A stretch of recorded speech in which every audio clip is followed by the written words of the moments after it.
Hello, good morning. ഞാൻ doctor Julie. നിങ്ങളെ treat ചെയ്യുന്ന ഡോക്ടറുടെ വെയർ അബൌട്ട്സ്, ക്രെഡിബിലിറ്റി അറിഞ്ഞിരിക്കാൻ മിക്കവാറും എല്ലാവർക്കും ആഗ്രഹം ഉണ്ടാവും. അത് അറിഞ്ഞിരിക്കുന്നത് ഒരു നല്ല കാര്യം കൂടെയാണ്. സോ എന്നെ പറ്റിയിട്ട് കുറച്ച് കാര്യങ്ങൾ പറയാൻ വേണ്ടിയിട്ടാണ് ഞാനിന്ന് വീഡിയോ ചെയ്യുന്നത്. ഞാൻ പഠിച്ചത് അപ്പോൾ ഞാൻ +1 +2 മുതൽ തുടങ്ങാം. ഞാൻ 10ാം ക്ലാസ് വരെ എൻ്റെ വീടിനടുത്തുള്ള ഒരു സ്കൂളിലാണ് പഠിച്ചത്. അത് കഴിഞ്ഞിട്ട് +1 +2 ഞാൻ തൃശ്ശൂർ PC തോമസ് സാറിൻ്റെ അവിടെ റെഗുലർ ബാച്ചിൽ എൻട്രൻസ് പ്രിപ്പറേഷനും +1 +2 ഒക്കെ പഠിച്ചു. അത് കഴിഞ്ഞിട്ട് ഞാൻ എൻട്രൻസ് കിട്ടിയിട്ട് ഞാൻ MBBS പഠിക്കുന്നത് 2005 നമ്മുടെ ഇപ്പോഴത്തെ എറണാകുളം മെഡിക്കൽ കോളേജ്. ഞങ്ങളുടെ സമയത്ത് അത് കൊച്ചി കോപ്പറേറ്റീവ് മെഡിക്കൽ കോളേജായിരുന്നു. 2005 മുതൽ 2010 വരെ ഞാൻ കൊച്ചി കോപ്പറേറ്റീവ് മെഡിക്കൽ കോളേജിലാണ് MBBS പഠിച്ചത്. 2011 എൻ്റെ ഹൗസ് സർജൻസി. അത് കഴിഞ്ഞിട്ട് ഞാൻ ആക്ച്വലി എൻ്റെ വീടിനടുത്ത് ഓമശ്ശേരി എന്ന് പറഞ്ഞിട്ടുള്ളൊരു സ്ഥലത്ത് ശാന്തി ഹോസ്പിറ്റലിൽ ഒരു 5-6 മാസം വർക്ക് ചെയ്തു. പിന്നെ ഞാൻ എൻ്റെ എൻട്രൻസ് PGക്ക് പ്രിപ്പയർ ചെയ്യാൻ വേണ്ടിയിട്ട് ഒരു 1 ഇയർ ബ്രേക്ക് എടുത്തു. PGക്ക് ഉള്ള പ്രിപ്പറേഷനൊക്കെ കഴിഞ്ഞ് അതിൻ്റെ എക്സാം ഞങ്ങളുടെ ബാച്ചാണ് ആക്ച്വലി ആദ്യത്തെ പോസ്റ്റ് ഗ്രാജുവേറ്റ് നീറ്റ് എക്സാം എഴുതിയിട്ടുണ്ടായിരുന്നു. അത് കഴിഞ്ഞിട്ട് അതുകൊണ്ട് അതിൻ്റെ റിസൾട്ട് വരാൻ കുറച്ച് ലേറ്റ് ഉണ്ടായിരുന്നു, ഒരു 5-6 മാസം ലേറ്റ് ആയിരുന്നു. അപ്പോൾ ആ ഒരു 6 മാസം ഞാൻ ആക്ച്വലി വയനാട്ടിൽ വർക്ക് ചെയ്തിട്ടുണ്ട്. വയനാട്ടിൽ മീനങ്ങാടി കമ്മ്യൂണിറ്റി ഹെൽത്ത് സെൻ്ററിൽ ഞാനൊരു 5-6 മാസം വർക്ക് ചെയ്തിട്ടുണ്ട്. അഡ്ഹോക്ക് എന്ന് പറയും, ടെമ്പററി ആയിട്ട് വർക്ക് ചെയ്തിട്ടുണ്ട്. അങ്ങനെയാണ് ഇനി ഞാൻ വയനാട്ടിലോട്ട് എത്തുന്നത് കേട്ടോ. അതുപോലെ തന്നെ ഞാൻ ബത്തേരി ഇപ്പോഴത്തെ ഇക്ര ഹോസ്പിറ്റൽ, അന്ന് അൽഫ ഹോസ്പിറ്റലായിരുന്നു, അവിടെയും ഞാൻ ആക്ച്വലി നൈറ്റ് ഡ്യൂട്ടി ഒക്കെ എടുത്തിട്ടുണ്ട്. അപ്പോൾ അത് കഴിഞ്ഞിട്ട് 2013 PG കിട്ടി. ഞാൻ MD ജനറൽ മെഡിസിൻ ആണ് ചെയ്തത് നമ്മുടെ കണ്ണൂർ പരിയാരം മെഡിക്കൽ കോളേജിൽ. 2013 to 2016 ഞാനവിടെ MD ജനറൽ മെഡിസിൻ ചെയ്യായിരുന്നു. എൻ്റെ MBBS സമയത്തെ ഒരു എക്സാമിൻ്റെ ഭാഗമായിട്ട് എനിക്ക് ഗവൺമെൻറ് സർവീസിൽ കിട്ടിയിട്ടുണ്ടായിരുന്നു. അപ്പോൾ അത് PG കഴിഞ്ഞിട്ട് കയറാമെന്നൊക്കെ എഴുതി കൊടുത്തിട്ടാണ് നമ്മൾ PG ചെയ്തത്. അതുകൊണ്ട് തന്നെ PG കഴിഞ്ഞ് എൻ്റെ എക്സാമൊക്കെ കഴിഞ്ഞിട്ടുള്ള പിറ്റേ ദിവസം തന്നെ ഞാൻ സർവീസിൽ കയറാണ് ഉണ്ടായത്. അത് ഞാൻ നമ്മുടെ പാലക്കാട് ജനറൽ ആശുപത്രിയിലാണ് ഞാൻ സർവീസിൽ ആദ്യമായിട്ട് എൻ്റെ ജോലി സ്റ്റാർട്ട് ചെയ്യുന്നത്. ഗവൺമെൻറ് സർവീസിൽ എൻ്റെ ജോലി സ്റ്റാർട്ട് ചെയ്യുന്നത് പാലക്കാട് ജില്ലാ ആശുപത്രിയിലാണ്. അവിടെ ഞാൻ 1 വർഷം നെഫ്രോളജി ഡിപ്പാർട്ട്മെൻറ്റിൽ ഡോക്ടർ കൃഷ്ണദാസ് ഡോക്ടറുടെ അണ്ടറിൽ 1 വർഷം ഫുള്ള് ഞാൻ നെഫ്രോളജി ഡിപ്പാർട്ട്മെൻറ്റിൽ വർക്ക് ചെയ്തു.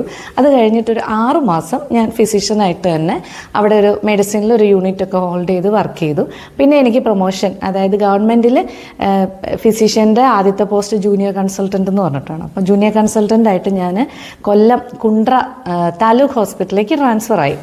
അവിടെ ഞാൻ ആക്ച്വലി 1 വർഷം വർക്ക് ചെയ്തിട്ടുണ്ട്. പക്ഷേ എനിക്ക് അവിടുത്തെ സ്റ്റേ ആണോ, അവിടുത്തെ കുറച്ച് കാരണങ്ങൾ കൊണ്ട് എനിക്ക് ഗവൺമെൻറ് സർവീസ് എനിക്ക് ശരിയായില്ല.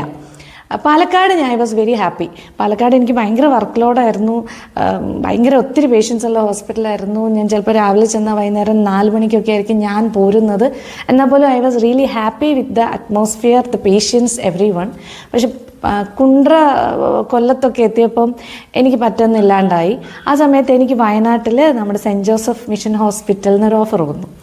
അപ്പോൾ തന്നെ ഞാൻ പെട്ടെന്ന് തന്നെ ലീവ് എടുത്തിട്ട് ഞാൻ പ്രൈവറ്റിലേക്ക് മാറുകയാണ് ഉണ്ടായത്. ഞാൻ ഗവൺമെൻറ്റിൽ നിന്ന് ടെർമിനേറ്റഡ് ആയി, ഞാൻ തിരിച്ച് ഗവൺമെൻറ്റിലേക്ക് പോയില്ല. അങ്ങനെ ഞാനൊരു 1 വർഷം മാനന്തവാടി സെൻറ്റ് ജോസഫ് മിഷൻ ഹോസ്പിറ്റലിൽ ഫിസിഷ്യനായിട്ട് വർക്ക് ചെയ്തിട്ടുണ്ട്. അത് കഴിഞ്ഞിട്ട് ഞാനിവിടെ കോവിഡിൻ്റെ ടൈമിലാണ് ഞാൻ ലിയോ ഹോസ്പിറ്റലിൽ ജോയിൻ ചെയ്യുന്നത്. മാനന്തവാടിയിൽ നിന്ന് മാറാൻ കാരണം ദൂരമാണ് ആക്ച്വലി. എൻ്റെ വീട് ശരിക്കും താമരശ്ശേരിയാണ്.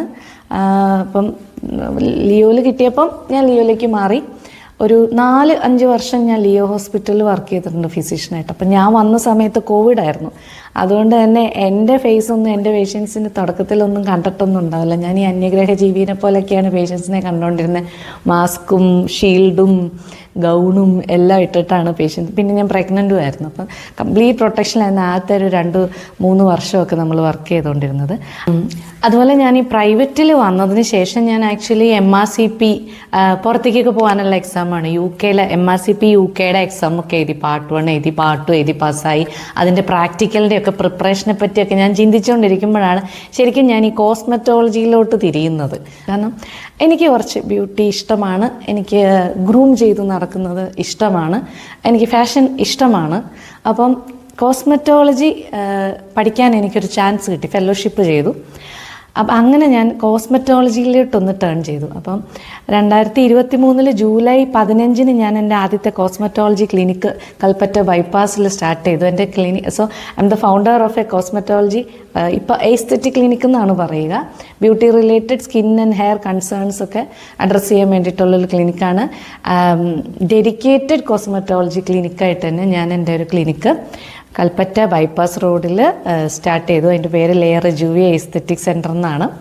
അത് കഴിഞ്ഞ് ഇപ്പം ഈ ഒരു 1 month ബാക്ക് ഞാൻ സുൽത്താൻ ബത്തേരി ഐസക് സ്ക്വയറിൽ ഞാൻ എൻ്റെ രണ്ടാമത്തെ ഒരു ക്ലിനിക്കും കൂടെ സ്റ്റാർട്ട് ചെയ്തിട്ടുണ്ട്. അപ്പം എൻ്റെ കൺസെപ്റ്റിൽ ഞാനൊരു ഫിസിഷ്യനാണ്. ഞാനൊരു 9 വർഷമായി ഞാൻ എൻ്റെ PG കഴിഞ്ഞ് ഇറങ്ങിയിട്ട്.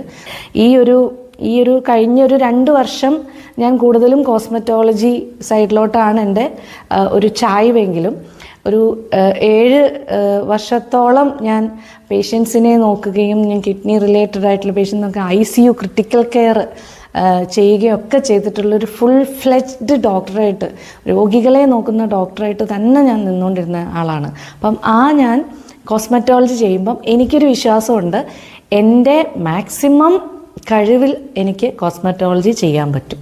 അതായത് നിങ്ങൾക്ക് എൻ്റെ അടുത്ത് വരുമ്പം അത്രയും ബാക്ക്ഗ്രൗണ്ട് ഹിസ്റ്ററി ഉള്ളൊരു ഡോക്ടറാണ് നിങ്ങളുടെ കോസ്മെറ്റിക് നീഡ്സ് അഡ്രസ്സ് ചെയ്യുന്നത്.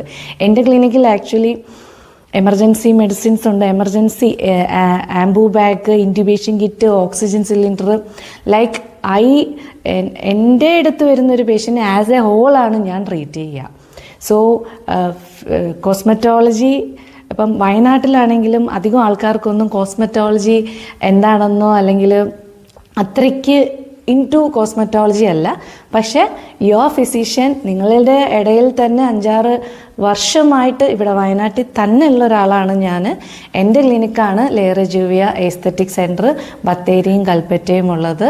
അപ്പം സ്കിൻ ആൻഡ് ഹെയർ റിലേറ്റഡ് ആയിട്ടുള്ള എന്ത് കോസ്മെറ്റോളജി ഇഷ്യൂസ് ഉണ്ടെങ്കിലും എൻ്റെ അടുത്ത് വരാം. അതുപോലെ തന്നെ ഫിസിഷ്യന് നോക്കാൻ പറ്റുന്ന എല്ലാ കേസുകളും കാണാനും എൻ്റെ ക്ലിനിക്കിലേക്ക് എല്ലാവർക്കും വരാവുന്നതാണ്.